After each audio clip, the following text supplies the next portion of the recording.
오늘 우리에게 주시는 하나님의 귀한 말씀은 구약성경 출애굽기서 6장 6절부터 7절까지 말씀입니다.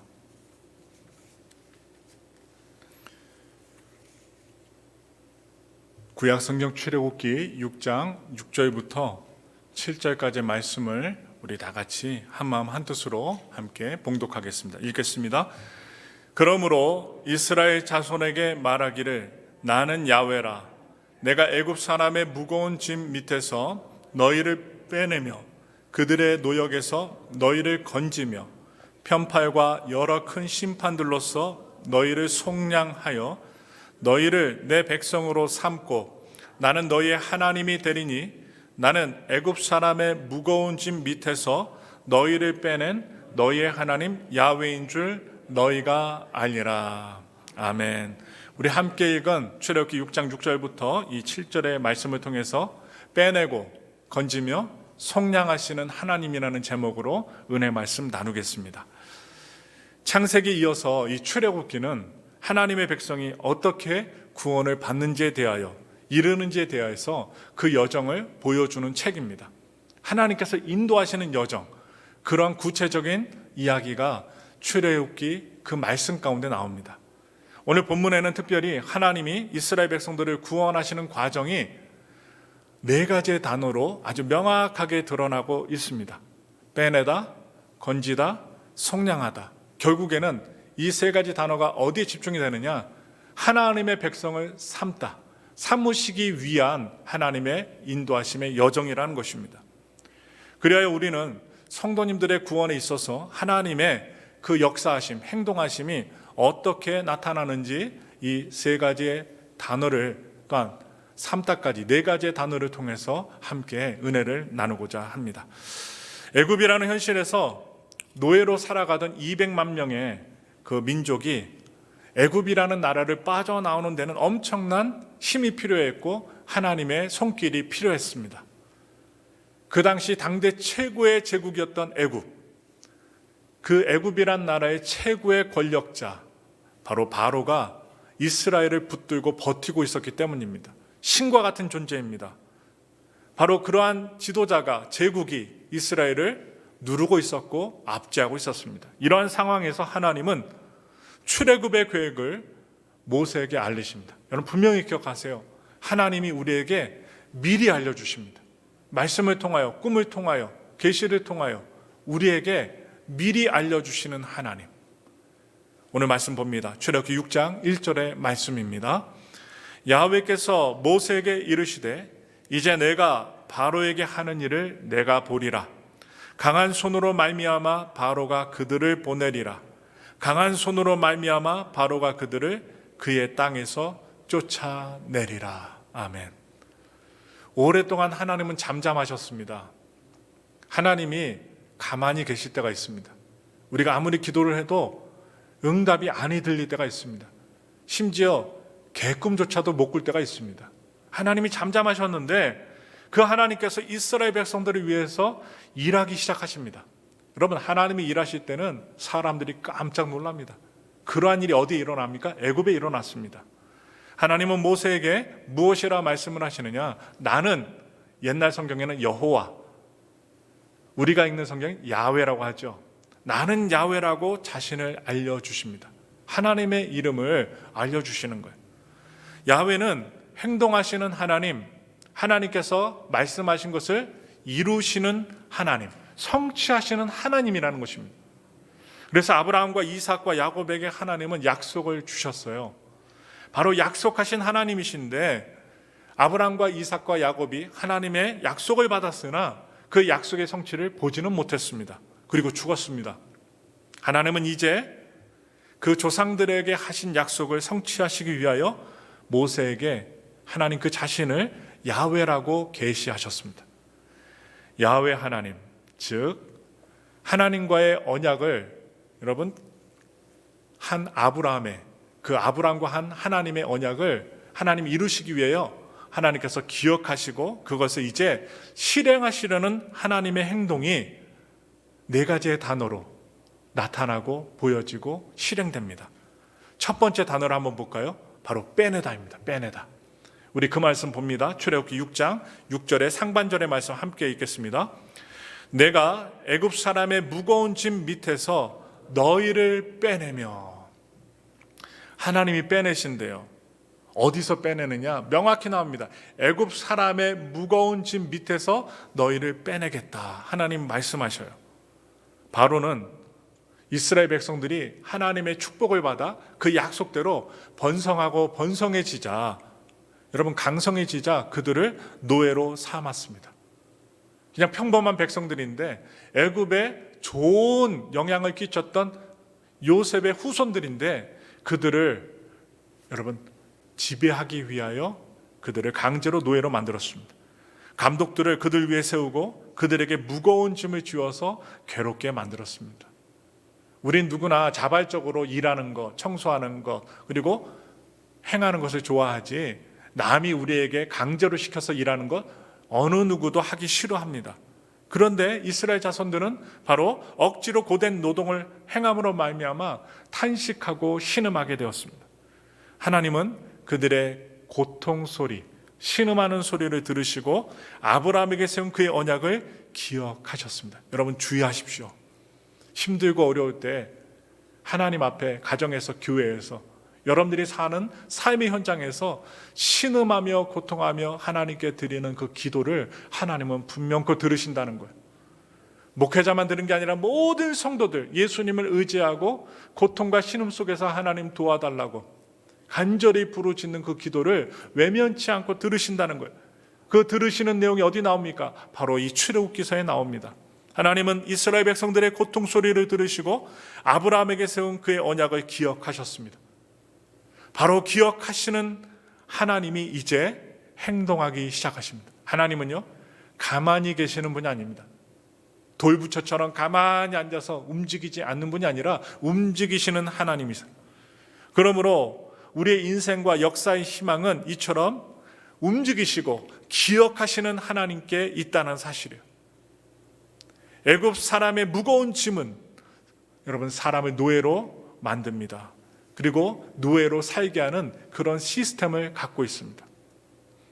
그러므로 많은 사람들이 그러한 무거운 짐을 벗어나지 못합니다.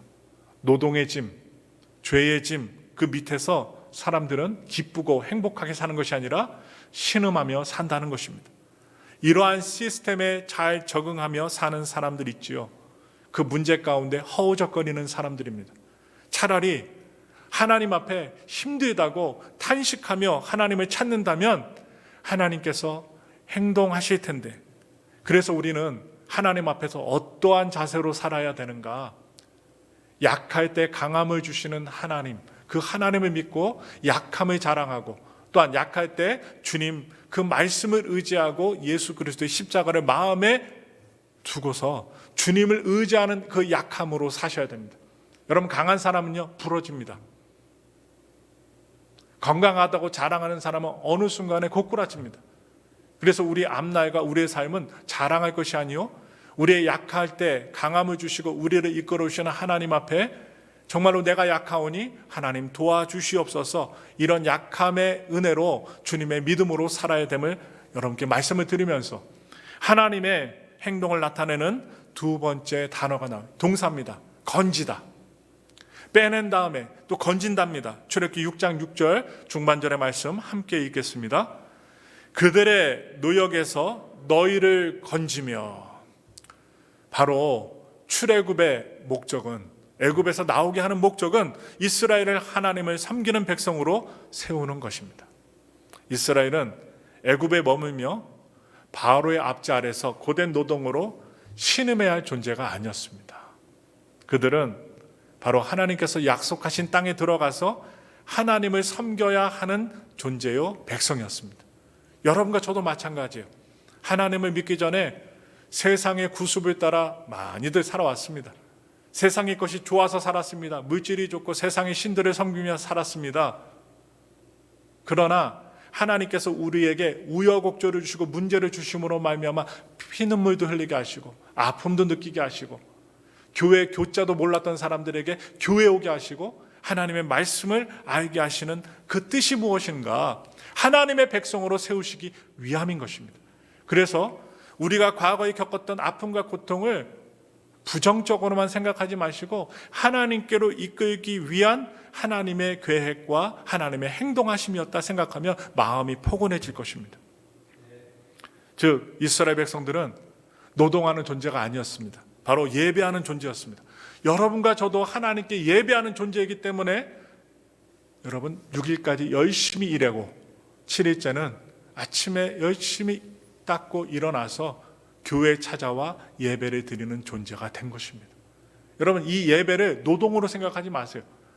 예배를 드릴 때 영혼의 자유가 있고 하나님께 말씀과 기도와 찬양으로 나갈 때 두려움이 사라지고 염려와 근심이 사라지고 하나님께 내어 맡기는 믿음의 삶, 신적인 존재로 산다는 거예요. 하나님이 우리를 도와주시는 그 은혜로 산다는 거예요.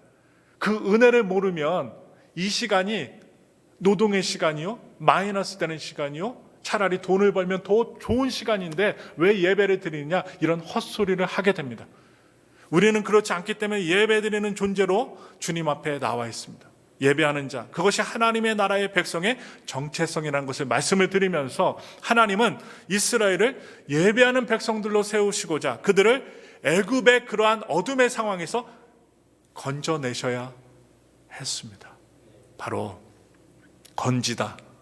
이 건지다라는 뜻에는 구출하다, 해방하다, 분리하다라는 의미가 담겨 있어요. 바로 애굽에서 꺼낸 이스라엘 백성들에겐 애굽에서의 문화와 잔재들이 남아 있었습니다. 우리들이 일본에 36년 동안 어떻게요? 구속을 당했기 때문에 아직까지도 일본어를 씁니다. 바케스 스메끼리 다 아시죠? 네, 바케스 스메끼리 다 알아요. 제가 번역을 안 해줘도 금방 알아요. 우리 미국의 슬리퍼를 스레빠라고 합니다. 스레빠. 예, 스레빠가 뭡니까? 예, 슬리퍼 말하죠. 이게 일본의 잔해들이에요. 바로 이스라엘 백성들에게도 애굽의 잔재물들이 남아 있었어요. 그들의 문화, 그들의 신들을 섬겼던 그런 암적인 그런 존재들이 남아 있었습니다. 하나님은 그것을 분리해내셔야 했습니다. 출애굽하여 광야에 이른 이스라엘 백성들은 어려움이 올 때마다 애굽을 그리워했습니다. 그리워한 것뿐만 아니에요. 돌아가겠다라고 몸까지 움직이고 하나님께 대들었습니다. 모세에게 대들었습니다. 아론에게 대들었습니다. 다시 돌아갈래 합니다. 이 가운데 예배를 드리시는 분들 가운데 교회 생활하시면서 더 어려운 분들이 계실 수도 있습니다. 예전에는 더 잘 살았고 교회 다니거나 예수님 믿기 전에는 더 잘 나가고 더 잘 먹고 더 부유했는데 하나님을 믿고 믿음 생활을 하기 시작하기부터 더 어려워지고 힘들고 곤란에 처한 분들이 계실지도 모릅니다. 여러분 그것을 너무 탓하지 마시고 또한 어렵게만 생각하지 마십시오. 그로 인해서 우리의 영혼이 죽을 수 있고 영원한 지옥불에 들어갈 수도 있습니다. 하나님은 그보다도 더 귀한 우리의 존재를 사랑하시기 때문에 물질을 넘고 환경을 넘어 우리를 구출하시고 건져내신 거예요. 그래서 우리 안에 무슨 잔재가 있는가 한번 말씀을 들으시면서 이스라엘 백성들과 동일한 우리들의 삶 속에서 내가 무엇을 하나님 앞에서 걷어내야 되는 것인지 또한 내려놓아야 되는지 한번 살펴보시길 바랍니다. 여러분 애굽을 그리워했어요. 그리고 그들은 그곳으로 돌아가려 했습니다. 구원받은 성도들도 힘든 일이 닥치면 옛 생활로 돌아가려는 행동을 합니다. 기도 안 하려고 합니다. 어떤 분들은 심지어 협박해요. 목사에게 나 교회 안 다닐 겁니다 합니다. 왜? 기도하면 더 잘 돼야 되는데 안 되는 것 같다는 거예요. 짧은 신앙생활 하고선 하나님의 큰 복을 받으려면 안 되지요. 하나님도 꾸준함을 보십니다. 여러분 우리가 일 나가서 주인도 우리들의 꾸준함을 봐요. 얼마나 성실한가, 시간을 잘 지키는가, 일을 잘하는가에 따라서 그들의 월급이 달라집니다. 하물며 하나님 앞에 신앙생활하는 일도 하루 이틀에 우리가 복을 받을 수 있을까요? 아니라는 사실이죠. 그래서 우리는 이스라엘 백성들은 옛 생활에서 완전히 빠져나와야 우리는 가나안 땅에 들어갈 수 있다는 사실입니다. 하나님의 행동을 우리는 이루어내기 위해 하나님께서 행동한 것을 누리기 위하여 우리는 더욱더 하나님 앞에 건짐을 받고 살아야 될 존재라는 것을 말씀을 드리면서 세 번째 단어가 있어요. 속량하다, 빼내다, 건져내다, 속량하다. 이 속량하다입니다. 출애굽기 6장 6절에 중반절의 말씀 함께 읽겠습니다. 편팔과 여러 큰 심판들로서 너희를 속량하여. 이 속량하다, 이렇게 속량하다 이 한자어로 갖다가 풀면 너무나도 어려운데 히브리어로 가알티라고 합니다. 가알티. 이 가알이란 단어에서 온 말인데요, 되사다, 기업을 무르다는 뜻이 있어요. 무엇입니까? 이 기업을 무르다라는 뜻을 우리가 해석해 보면 바로 나오미와 보아스가 생각납니다. 이 보아스가 나오미의 집안을 다시 살려내기 위해서 그 가정을 위해서 돈을 지불하고 또한 그 가정을 살려냅니다. 그 행위가 뭡니까? 가알이라는 뜻을 담고 있다는 것. 가알, 원래 상태로 되돌리기 위해서 값을 치르는 것입니다. 하나님께서는 예수님을 통하여 우리에게 값을 치르게 하셨습니다. 구원받게 하시기 위하여 우리들에게 십자가의 희생, 예수님에게 지게 하시고 값을 치르게 하시고 바로 예수님이 십자가 희생 제물이 되게 하심으로 말미암아 우리가 구원을 받게 하셨다는 거예요. 그게 무엇입니까? 죄값을 치르게 하시다, 바로 고엘이라는 것입니다. 고엘.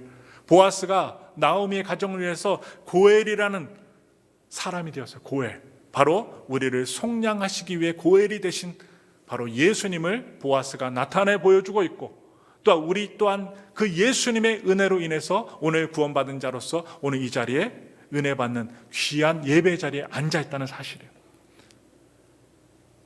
한번 생각해 보세요. 나를 위해서 희생의 죄값을 대신 지신 분이 계시다. 바로 속량하다. 속량하다는 그 은혜를 생각하면 입에서 감사가 안 나올래야 안 나올 수가 없습니다. 감사가 나와야 됩니다. 결국 이 세 가지 단어를 통해서 하나님이 일하시는 이유가 있습니다. 무엇이냐? 하나님의 백성으로 삼기 위해서입니다. 그래서 삼다가 여러분 출애굽기 6장 7절의 말씀에 나와요. 우리 출애굽기 6장 7절의 말씀으로 함께 읽겠습니다. 너희를 내 백성으로 삼고. 이 삼다, 이 한국말이 되게 어렵습니다. 영어로 take입니다. take. 예, 이렇게 구속하다, 잡다. 이게 삼다예요. 히브리어로 라카흐라고 하는데, 하나님이 값을 치르셨기 때문에 하나님은 우리를 당신의 소유된 백성으로 취하실 수 있게 된 것이란 거예요. 잡으셨다는 거예요. 우리를 붙드셨다는 거예요. 구원하셨다는 거예요. 우리는 이 네 가지의 단어를 통해, 동사를 통해 당신의 백성을 향한 하나님의 갈망, 하나님의 원하심을 볼 수 있습니다. 그것은 하나님께서 만드신 백성을 세상에서 구출해내기 원하신다는 뜻이에요. 그리고 그것을 위해 기꺼이 대가를 지불하신다는 것입니다. 하나님은요, 말로만 하시는 분이 아니라 대가를 지불하시는 분입니다.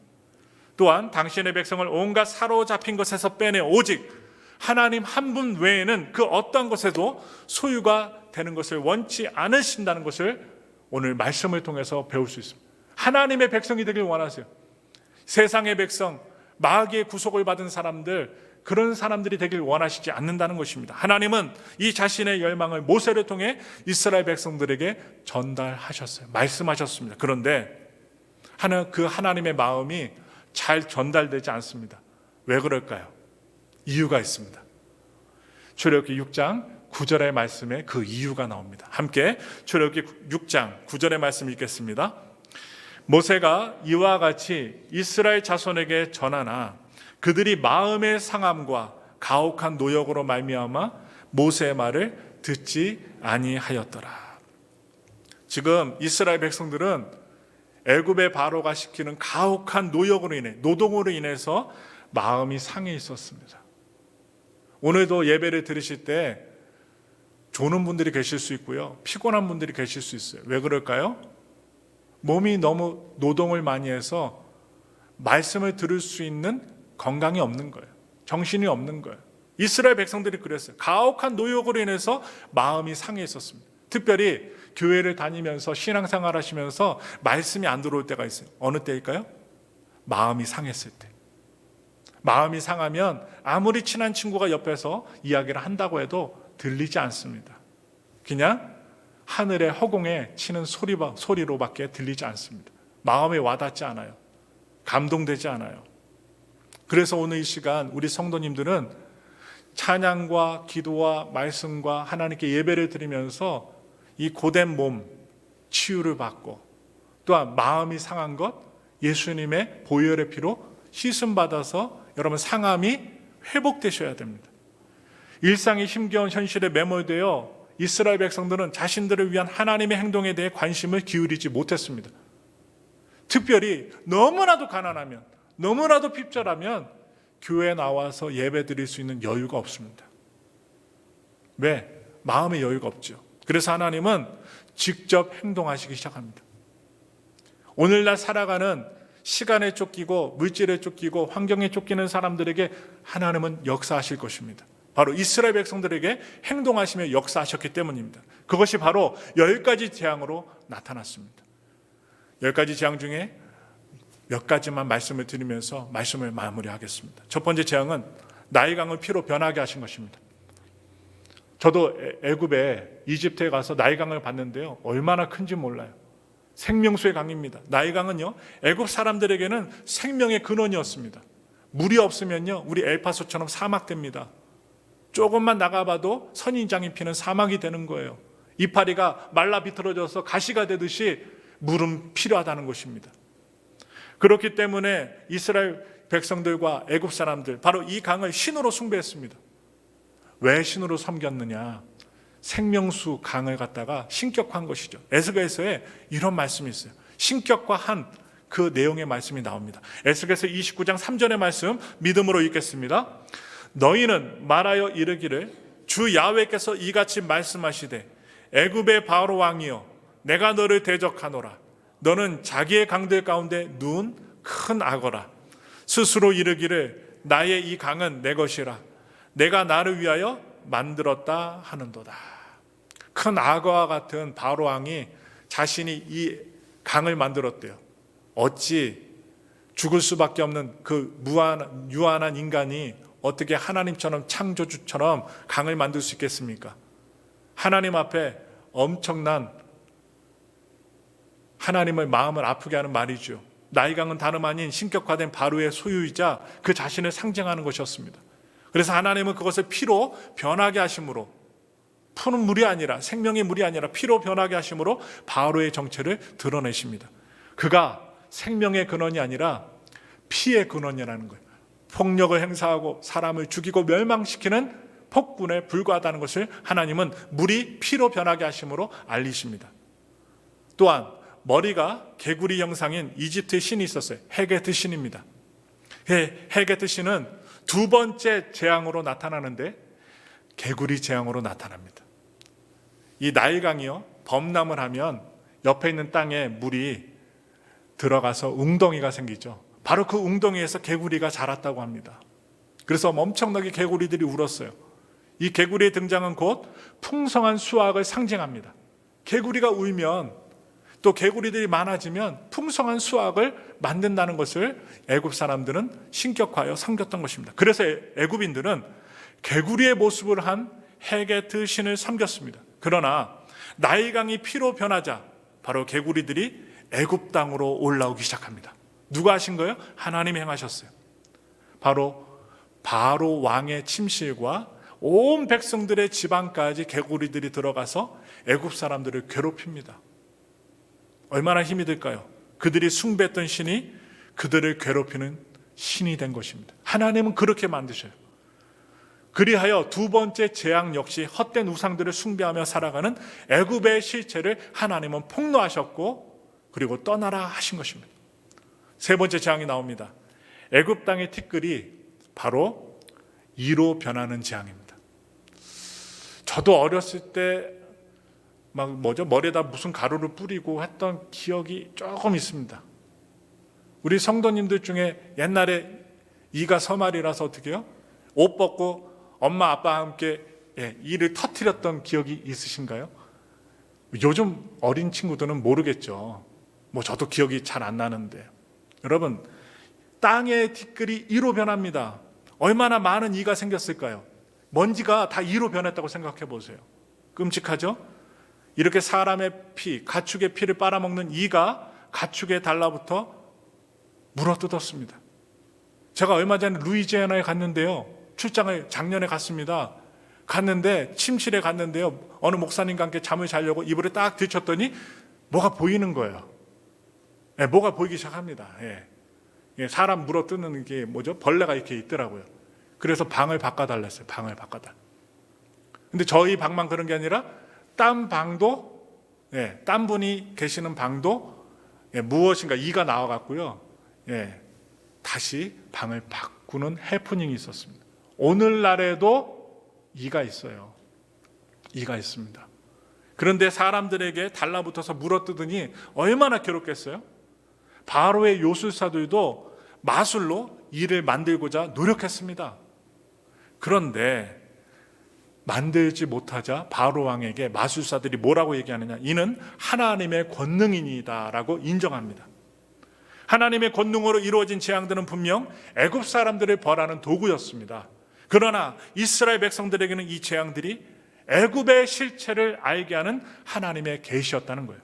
하나님은 바로와 애굽의 실체를 드러내 나타나심으로, 드러내 보여주심으로 말미암아 이스라엘 백성들이 하루라도 빨리 그곳을 빠져나오기를 원하셨던 것입니다. 오늘날 우리가 세상의 물정과 환경에 허우적거려서 하나님을 잃어버리고 있다면 하나님은 우리들에게 이러한 재앙을 내려서라도 우리가 주님의 품으로 오기를 원하신다는 사실을, 고통을 주기 위해서, 죽이시기 위해서, 멸망당하기 위해서 문제를 주시는 게 아니라 우리가 하나님의 백성으로 바로 세워져 예배드리는 정체성을 지닌 하나님의 사람으로 세워지기 위하여 문제도 재앙도 주실 수 있다는 거예요. 그러므로 우리는요, 하나님 안에서 믿음을 가지고 모든 현상들을 해석하고 바라보고 말씀을 중심으로 기도하며 살아야 합니다. 여러분, 네 번째 재앙이 있어요. 여러분과 제가 싫어하는 거예요. 파리입니다. 파리. 이 네 번째 재앙은 애굽 사람들의 집에만 파리가 그득그득하게 있게 되는 것입니다. 그런데 놀라운 사실은 이스라엘 사람들이 사는 고센 땅에는 파리가 없게 하신 거예요. 여기 놀라운 은혜가 있습니다. 이 고센 땅은요, 가축을 기르기에 아주 좋은 땅입니다. 여러분, 돼지가 있고 소가 있으면 무엇이 들끓어요? 파리가 들끓어요. 그런데 신기하게 애굽의 땅은 도시인데 파리가 들끓었고 하나님의 백성이 살았던 고센 땅에는 파리가 없었다는 거예요. 이것이 하나님의 기적입니다. 그래 애굽에서 누리던, 여러분, 기득권을 포기하지 못한 채 애굽에서 누리던 생활을 지속하려고 했던 그들에게 파리가 들끓는 모습을, 애굽에서 들끓는 모습을 이스라엘 백성들이 보게 되면서 여러분, 하나님 안에서 우리가 구별되었다는 사실, 얼마나 하나님을 믿는 것이 큰 특권인지 조금씩 깨닫게 하십니다. 이스라엘은 더 이상 애굽에 남는 것이 위기임을 절감하게 되었습니다. 애굽과 따로 분리가 되어서 광야로 나가는 것이 오히려 안전한 것임을 느끼기 시작합니다. 아, 하나님을 믿는 것이 잘된 것이구나, 참된 평안을 누리는 것이구나. 이러한 반복적인 재앙들을 통해 200만가량의 이스라엘 민족은 이제 모세의 말을 듣고 움직여야 되겠다고 결심을 하게 됩니다. 그리고 움직입니다. 오늘날 성도님들 중에도 아직 애굽을 빠져나오지 못한 분들이 계십니다. 애굽의 실체를 알지 못하기 때문이죠. 그리하여 애굽에서 누리던 기득권을 포기하지 못한 채 애굽에서 누리던 생활을 지속하려고 합니다. 그들의 마시던 물, 생명수와 같이 신으로 섬겼던 그 물이 피로 바뀌어야 그들은 깨닫게 됩니다. 그들이 숭배했던 것들이 그들을 괴롭히는 개구리로 변해야, 이로 변해야 그들은 세상에서 누리던 풍요가 그들에게 참된 행복을 주는 것이 아님을 깨닫게 됩니다. 재앙은 이처럼 하나님의 백성들에게도 그들을 점령했던 옛 생활이 무엇인지, 그 실체가 무엇인지를 드러내는 하나님의 방법입니다. 하나님의 방법이에요. 이 재앙들은 애굽 사람들을 심판하는 것뿐만 아니라 하나님의 백성들로 하여금 반드시 옛 생활에서 출애굽해야 함을 알게 하는 도구였던 것입니다. 애굽에 살던 이스라엘 민족이 하나님의 백성이 되려면 더 이상 애굽에 남아있으면 안 되는 것입니다. 만일에 우리가 아브라함과 조카 롯이 있었던 그 소돔과 고모라에 있었다면 떠나야 하는 거예요. 아무리 그 도시가 좋다 할지라도 하나님이 떠나라면 떠나야 합니다. 안 그러면 죽습니다. 애굽에서 나와 광야로 가야 돼요. 누가요? 이스라엘 백성들이, 우리들이. 거기서 철저히 애굽의 잔재들과 그 애굽의 영향들과 분리되는 삶을 살아야 합니다. 그래야 비로소 하나님이 약속하신 가나안 땅에 들어갈 수 있다는 사실이죠. 하나님의 우리를 향한 최종 목적이 있습니다. 이스라엘 백성들을 향한 목적이 있습니다. 그 목적이 무엇일까요? 약속하신 가나안 땅에 들어가서 이스라엘 백성들이 하나님 한 분을 예배하는 백성이 되는 것입니다. 그러한 백성을 하나님은 얻는 것입니다. 더 이상 애굽의 바로의 소유가 아니라 하나님의 소유로 변화된 사람을 하나님은 원하셨던 것입니다. 하나님은 당신의 소유된 백성을 위해 가만히 계시는 분이 아니라 일하시는 하나님입니다. 저는 그것을 분명히 느낍니다. 아프고 힘들고 절대절명의 위기 가운데 올 때 성도님들이 무엇을 요구해요? 목사님, 기도해 주세요. 기도를 요청합니다. 목사에게 돈을 요청하는 게 아니에요. 기도해 달라고 합니다. 기도할 때마다 일하시는 하나님을 경험했습니다. 뇌출혈이 오고 중환자실에 들어가고 암수술 전에 부들부들 떨면서 응급실에 있고, 그때마다 무엇했습니까? 일하시는 하나님을 바라보며 기도했습니다. 말씀을 선포했습니다. 인간의 말이 아니라 하나님의 말씀으로 치료가 임하고 보호해 주실 것을 선포했습니다. 그때마다 하나님은 일해 주셨습니다. 여기 계신 분들이 다 증인들이에요. 왜냐? 그분들의 남편과 아들과 본인 자신이 그 하나님의 일하심을 경험했기 때문입니다. 2년 전에도 우리 배옥자 집사님 교통사고 났는데 몸 하나 다치지 않았어요. 박은혜 성도 뇌출혈이 3군데나 터졌는데, 여러분, 뇌출혈이 오면 우리 어르신들 가운데 팔이 굽어지고 허리가 굽어지고 다리를 못 써서 쩔뚝쩔뚝하며 운동하시는 분들 많이 보잖아요. 손이 굽어지지 않았어요. 팔이 굽어지지 않았어요. 정상으로 돌아왔어요. 몇 가지만 말해도 하나님의 역사를 말할 수 있습니다. 제가 한 게 아니죠. 하나님이 하셨어요. 여러분, 이사야 선지자는 하나님의 일하심의 약속을 이렇게 선포합니다. 우리 마지막으로 2025년 하나님은 하나님을 믿는 나를 통해서 어떻게 역사하실까 기대하시고 소망하시면서 저와 함께 믿음으로 이사야서 43장 19절부터 21절의 말씀을 함께 읽겠습니다. 보라, 내가 새 일을 행하리니 이제 나타낼 것이라. 너희가 그것을 알지 못하겠느냐? 반드시 내가 광야의 길을 사막의 강을 내리니 장차 들짐승 곧 승냥이와 타조도 나를 존경할 것은 내가 광야의 물을 사막의 강들을 내어 내 백성 내가 택한 자에게 마시게 할 것임이라. 이 백성은 내가 나를 위하여 지었나니 나를 찬송하게 하려 함이니라. 여러분, 사막의 강이 어디 있어요? 사막의 길이 어디 있습니까? 하나님이 그 길을 열어주신대요. 강을 주신대요. 생명을 주신대요. 목말라 죽지 않게 하신답니다. 배고라 죽지 않게 하신답니다. 오늘날 지금 뉴스를 한번 켜보세요. 장사가 안 된다, 불황이다, 집값이 떨어진다. 지금 LA에는 화마가 휩쓸어서 그것도 비싼 집들만 1000여 채 이상이 다 타버렸습니다. 한 마을 전체가 다 타버렸습니다. 손 쓸 틈도 없이 지키고자 했던 사람들 중에는 죽은 사람도 있어요.